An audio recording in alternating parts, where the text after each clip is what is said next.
Soucieux de connaître la réalité de sa province et être à proximité de sa population, le gouverneur Crispin Mukendi a ce jeudi 11 juillet 2024 aux aires vespérales effectué une descente sur terrain dans le chef-lieu de la province du Kasaï.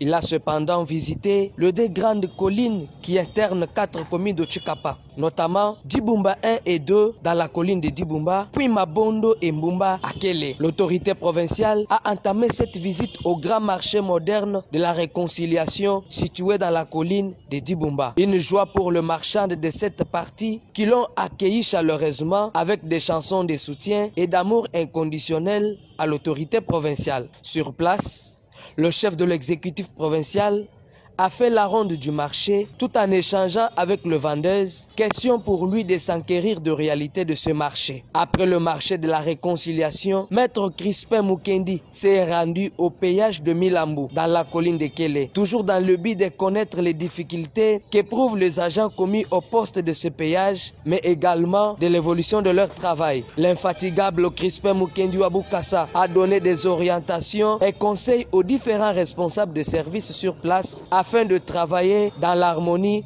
et franche collaboration. Il a par la suite visité l'arbre planté par le docteur Etienne Tshisekedi dans la parcelle de M. Chingungu Jonas, l'un des premiers acteurs de l'UDPS dans la fédération de Tchikapa. Cette plante symbolise l'existence du parti au Kasaï. Déterminé à redorer l'image de sa province, Maître Crispin Mukendi a en définitive terminé sa mission avec une visite d'une tête d'érosion qui menace le marché Tukuniema, grand ravin de Tchikapa dans la colline de Kélé. Signalons que de partout où il est passé, le gouverneur Crispin Mukendi a posé que les actes de générosité en assistant des personnes vulnérables d'une manière financière.